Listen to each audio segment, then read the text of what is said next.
Hello everyone and welcome back to another Star Wars figure review. Today we're going to take a look at some more figures from the 3 3/4 inch line of the Black series. Once again we're going to take a look at a figure from Wave 3, and this time around it's the very cool and, in my opinion at least, long overdue Vizam. Now you may be thinking, why is this guy so overdue? What's so special about yet another Skiff guard? Well, I'll talk about some of the trivia, if you want to call it that, behind this character and this figure in just a little bit. But before we do, we're going to take a look at the packaging that Vizam comes in. Once again, these are getting a bit repetitive, aren't they, these card backs? Once you've seen one of them, you've seen them all. But you do have, of course, the Star Wars Black Series logo at the top, the very cool image of Vizam in the corner, and then on the back we have the description of the character and an image from the film. Now this is yet again a blink and you'll miss him character. He can be seen very briefly manning the guns on the deck of Jabba's sail barge during Return of the Jedi, and I'm pretty sure that at some point he's either cut down by Luke or shot down by Han and Chewie, or even Lando. So that's the packaging for Vizam. Now let's take a look at the figure inside. Now, as I said at the beginning of the review, in my opinion this is a long overdue figure. If you've been watching my reviews for some time, you will know that I'm a huge fan of all the weird and wonderful and obscure aliens and characters and all the oddballs that you see inhabit places such as the Mos Eisley Cantina, Jabba's Palace, the Sail Barge, all that sort of thing, all the weird and wonderful characters from Star Wars. And I really love to collect the scum and villainy characters. So the upcoming Ree-Yees is at the top of my list at the moment. That's one of the reasons why I love this figure so much, and also because it's a long overdue update on a previously released figure. Vizam first saw an appearance in the Star Wars 3 3/4 inch line as part of a 3 3/4 inch Cinema Scene 3-pack that was released back in 1998 as part of the Power of the Force 2 line. Since then, articulation, sculpting and all that sort of stuff has come a long way, and so it was about time that a very cool Skiff guard got a complete and utter makeover. Hasbro have done a fantastic job with this figure, and I'll talk about why in just a second. We'll talk about accessories first, and then we'll run through sculpt and articulation. So the first accessory that this figure comes with is pretty hard to miss. It is, of course, the sail barge deck cannon. Now, obviously, we've never actually seen a 3 3/4 inch sail barge released by Hasbro, but if you have the Power of the Force Skiff or the more recently released Ultimate Battle of the Sarlacc Battle Pack, then you can take the Skiff from either of those sets and actually clip this blaster onto the railings of the vehicle, which is really cool. And we've actually seen this cannon released with a previous Nikto Skiff guard. The name escapes me at the moment, but he was released back in 2009-2010 as part of the Legacy Collection.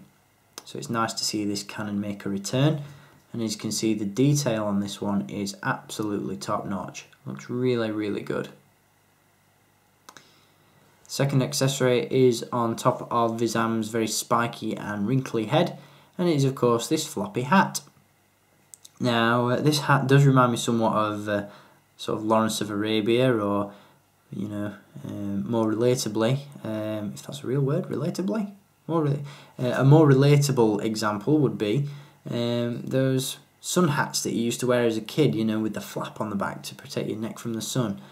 Did any of you guys wear one of those, or was it just me? Pretty sure it was just me. Pretty sure I was the only loser to wear one of those hats, but yeah, definitely reminds me of one of those. The final accessory is tucked away in Vizam's holster, and it is, of course, the standard Skiff guard pistol. We've seen this with many other figures, but it's always a nice weapon to have. It's one of my favourite pistol designs, and as you can see, you've got some really cool black weathering on there to really highlight some of the detail. So that's always a good one to have. So that's going to do it for accessories. Some really cool ones included there. So now let's take them all away and let's talk about articulation and sculpt. So we'll run through posability first. As you can see, Vizam does have a ball jointed neck, which is a bit tight. I haven't actually worn these figures in yet. He also has ball hinged shoulders and elbows. He has swivel wrists, swivel waist, swivel hips, ball hinged knees and ball hinged ankles. So he's not ultra articulated, but for the poses that you're going to want to get this figure into, you know, he does what he needs to do, which is always good. The sculpt of this figure is what really drives this figure home and, you know, really appeals to me. The sculpt is fantastic. You've got some great detail, not just on the hands, on the gauntlets, but the sleeves, the chest plate as well, the belt, which has all the appropriate pouches and, you know, buckles and all that sort of thing. Got some great weathering on this lower tunic, which looks really good, really realistic. Absolutely love that. Some weathering on the boots and trousers as well. Not so much on the boots because they're black, but you get the drift. And finally, that head sculpt. Now, Nikto, Weequay and Gran are some of my favourite species from Star Wars.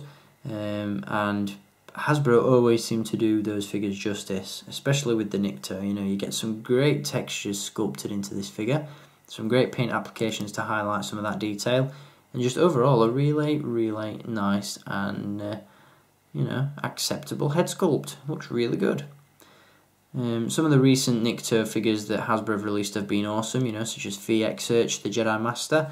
As I said, the Nikto Skiff Guard from the Legacy Collection. You know, you've got some really cool aliens, and Hasbro always seem to knock them out of the park. So, for everything they seem to get wrong these days, they do sometimes get things right, and it's nice to see them with this.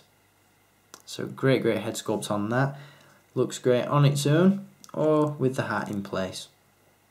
Overall, this is a great figure.